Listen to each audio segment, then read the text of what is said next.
তো hi friends, আমি ঋতু চলে এলাম তোমাদের সাথে ডেলি ব্লগ শেয়ার করতে। সবাই কেমন আছো? আশা করি সবাই ভালো আছো। তো দেখো, মেয়ে একদম পাউডার মেখে ভূত হয়ে গেছে। মাঝে মাঝে এরকম বদমাইশিটা করে। আমি বলি যে জিনিসপত্রের এমন যা দাম, এখন নষ্ট করিস না, তাও কি করবে, অমনি করে। তো তারপরে এই দেখো, ওর খাওয়া হয়ে গেছিলো, আমাদের সাথে আবার খেতে বললো, মা একটু খাবো। আমি বললাম খাও, অবশ্যই খাও। তো আমি এদিকে আমার টিফিনে ছিল মিক্সড ভেজ আর রুটি, খুবই ভালো লাগছিলো খেতে। আর এদিকে থালার মধ্যে আছে দুষ্টুর বিস্কুট, ও পার্লে বিস্কুট খায়। আর এদিকে রান্না হচ্ছে দেখো টমেটো আলু দিয়ে মাছের ঝোল, যেই মাছগুলো তোমার দেখিয়েছিলাম আমার বাবা পুকুর থেকে নিয়ে এসেছিলো সেই মাছ। আর সেই ডিম যে ছিল না, সেই ডিম দিয়ে বড়া করে নেব। তো দেখো এই যে ডিমটা খুব ভালো ছিল, এই ডিমের বড়া খেতে খুবই ভালো লাগে। তো পেঁয়াজ লঙ্কা আদা রসুন চালের গুঁড়ি দিয়ে সমস্ত কিছু দিয়ে মাখিয়ে ম্যারিনেট করে রেখে দেবো, মাখিয়ে রাখলে বেশ ভালো হয়। তাই এই ডিমের বড়া খেতে আমার খুবই ভালো লাগে। কিন্তু তোমার দাদা ভাই হচ্ছে কি, ও ডিম ডিম শুধু খাবে, পেঁয়াজ দিলেও খেতে চায় না।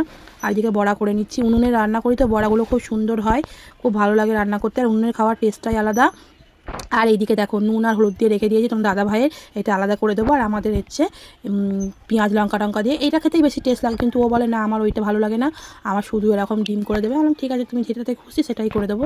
তো এইদিকে ভেজে নিয়ে একটা খেয়ে নিলাম বড়াটা, দেখলাম খেয়ে তো খুবই ভালো লাগছিলো। গরম গরম বড়া খেতে তো খুবই ভালো লাগে। আর যদি সাথে একটু বিকেলবেলা এই বড়াটা পেতে আমার বেশি মুড়ি হতো, খুবই সুন্দর লাগতো। ঝাল ঝাল হয়েছিল, খেতে দুর্দান্ত লাগছিলো। তারপরে তোমার দাদা ভাইয়ের বড়াটাও ভেজে নিলাম। দেখো এই যে নুন আর হলুদ দিয়ে মাখিয়ে একসাথে দিয়ে দিয়েছি। এবার ওখান থেকে কেটে কেটে নেব। কেটে কেটে নিলে কী হবে বোঝা যাবে, এই যে আমাদের পেঁয়াজ দেওয়া বড়া আর পেঁয়াজ ছাড়া বড়া, এই দেখো সবাই বোঝা যাবে। এই ডিমই খেতে ও খুব পছন্দ করে। তো রান্না কমপ্লিট হয়ে গেছে।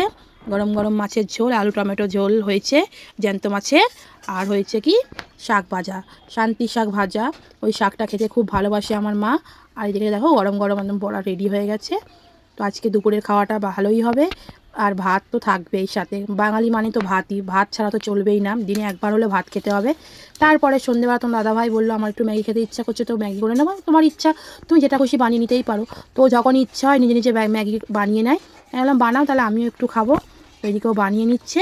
আর আমি তো আবার সন্ধ্যেবেলা আজকের বাজারে গেছিলাম, তো বাজারে করে নিয়ে এসেছিলাম সবজি বাজার। ওইদিকে ক্যাপসিকাম নিয়ে এসেছিলাম, আদা পটল, এদিকে কুমড়ো ধনে পাতা, এদিকে কুমড়ো তরমুজ, আর এই যে কচু, কচু দেখলেই আমাকে নিতে হবে। আর এই যে বোতল আর এই কাপ নিয়েছি, যে আমি দাদাভাইদের বাড়ি যাই, যে বনুটা আমার মেয়ে বলে না বনুর জন্য একটা নিয়ে, তো বনুর জন্য একটা এই কাপ নিয়েছে।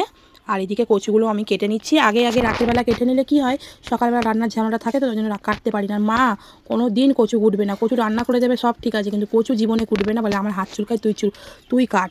তো আমি সবসময় এনে আমি কচুগুলো বসে বসে কাটি। আমার কিন্তু হাত চুলকায় ঠিকই, একটু নুন দিয়ে হাতটা ঘষে নিলে আর চুলকায় না। আর একটু যেহেতু কাপড় দিয়ে ঘষে নিচ্ছি, তারপরে আবার কিন্তু জল দিয়ে ধুবো, কারণ নোংরা থাকে, তো ওই জন্য কাপড় দিয়ে মুছে নিচ্ছিলাম। তো এইদিকে মেয়েকে পড়তে বসিয়ে দিয়ে সমস্ত কচুগুলোকে কুটে নিলাম। আর এইদিকে তোমার দাদাভাই ম্যাগি খাচ্ছে। তো আমার করে দেখো একদম হেভি হয়েছে। একটা দোকান খুলে দিলে খুব ভালো হয়। আমি যে দাও দোকান করে তুমি তোমার ম্যাগি বিক্রি করো, এই ম্যাগি কেউ খাবে না। বলছে হ্যাঁ, সবাই চেটে পুজে খাবে। তো আমার মেয়ে দেখো কত খুশি এতে খাচ্ছে, বাবা বানিয়ে দিয়েছে না, এই তো।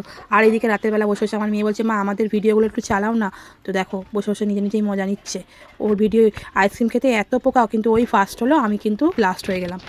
আইসক্রিমটা খেলো গক গক করে, জানো এটা আগেকার ভিডিও, দেখতে তো আগেকার ভিডিওগুলো খুবই ভালো লাগে। আর ও আইসক্রিম খেতে যা ভালোবাসে কী বলবো তোমাদের, তোমরা তো জানো আমার মেয়ে আইসক্রিমটা খেতে কতটা ভালোবাসে। তো এই জন্য বসে বসে দেখছে। আর আমার ভিডিও যদি ভালো লাগে অবশ্যই লাইক কমেন্ট শেয়ার করে একটা সাবস্ক্রাইব করে দেবে। আবার পরের ভিডিও নিয়ে আসবো, আর কিছু ভুল হলে অবশ্যই ক্ষমা করে দেবে। টাটা, সবাই ভালো থেকো, সুস্থ থেকো।